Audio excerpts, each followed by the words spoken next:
अब इस कहानी को देख करके ना इंडिया का हर लड़का एक सत्यवान सावित्री जैसी ना लड़की ढूंढने में लगा है।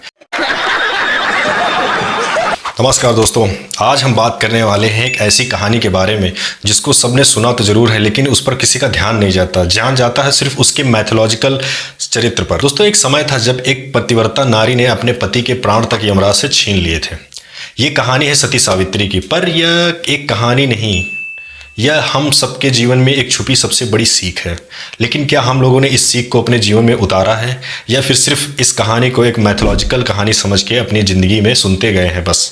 सावित्री की कहानी में एक लड़की अपने पति सत्यवान की मृत्यु के बाद भी हार नहीं मानती है। वो अपनी अखंड निष्ठा, साहस और समझदारी से यमराज से टकरा जाती है और आखिरकार यमराज को हार मानना पड़ता है और उसकी बात को मानना पड़ जाता है। अब सवाल उठता है दोस्तों, क्या यमराज आज भी होते हैं? और क्या आज कोई सावित्री बची है? सत्यवान की मौत कौन सी मौत थी आखिर? सावित्री द्वारा प्राण छीनकर जो लाए गए उसका आखिर क्या अर्थ था? इस कहानी को बनाने वाले ने आखिर इस कहानी में ये जो खेल रचा वो क्या समझाना चाहता है, आज हम समझेंगे इस वीडियो में। दोस्तों, अगर हम यथार्थवाद में देखें, यमराज का अर्थ है जीवन के चैलेंजेस। जो हमारे सामने चैलेंजेस आते हैं, जो कठिनाइयाँ आती हैं, जो हमारे जीवन का समय है, जो हमारे जीवन की निराशाएं हैं। और सत्यवान का अर्थ है हमारे सपने, हमारी खुशियाँ और हमारे रिश्ते। और सावित्री हम खुद हैं। इसका मतलब ये नहीं कि एक मेल सावित्री के जैसे कैरेक्टर में नहीं आ सकता। मीन्स अगर आप इस पृथ्वी लोक पर जी रहे हैं, अगर आप एक इंसान हैं, तो आपके जीवन में सावित्री की जैसी सिचुएशन आएगी ही आएगी। इसलिए यहाँ सावित्री हर वो इंसान, हर वो पुरुष, हर वो महिला है जिसके जीवन में चैलेंजेस आते हैं। आज जब हम हार मानने लगते हैं, जब सपने टूटते हैं, जब अपने दूर चले जाते हैं, तब हमें एक सावित्री बनना पड़ता है। जब मुश्किलें कहती हैं अब कुछ नहीं हो सकता, तब अपने इरादे, अपनी अखंड विश्वास और बुद्धि से हमें यमराज जैसे समय को भी रोकना पड़ता है।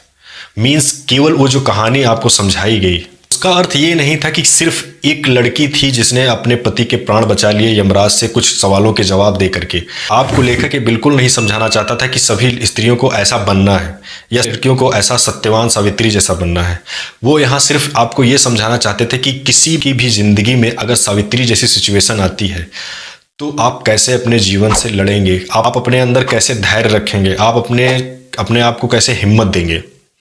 लेकिन हमारे यहाँ सभी जितनी भी हम लोगों को सिखाने के लिए कहानियाँ बताई गई, जो भी अच्छे अच्छे ज्ञान दिए गए, हम लोगों ने वो कुछ अलग ही मतलब उनका निकाल लिया।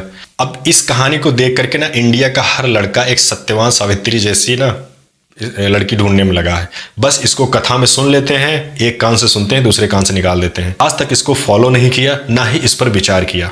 दोस्तों, साइकोलॉजी कहती है कि एक इंसान के जीने की सबसे बड़ी ताकत है होप, यानी कि आशा, और पर्पस यानी का लक्ष्य क्या है। अगर सावित्री के शब्दों में बोले तो नेवर गिव अप। एटीट्यूड का एक ऐसा मेंटल स्ट्रेंथ जो आज भी डिप्रेशन, लोनलेस और फेल्योर से लड़ने में काम आता है। आजकल बहुत सारे लोग डिप्रेशन में रहते हैं, मेंटल हेल्थ प्रॉब्लम हो गई है। आप मेरा मेंटल हेल्थ वाला प्रॉब्लम वाला वीडियो जाकर देख सकते हैं। ये कहानी असल में कोई मैजिक नहीं थी, धैर्य का जादू, विश्वास का बल और बुद्धि से की गई जीत, जो कि लेखक हमारे ज़िंदगी में लाना चाहता है। इस कहानी के ज़रिए वो हमें बताना चाहता है कि आप भी ऐसे अपने जीवन में संघर्ष को जीत सकते हैं। इस कहानी की असली मीनिंग आज क्या है? अभी अपने सपनों को मत मरने दो।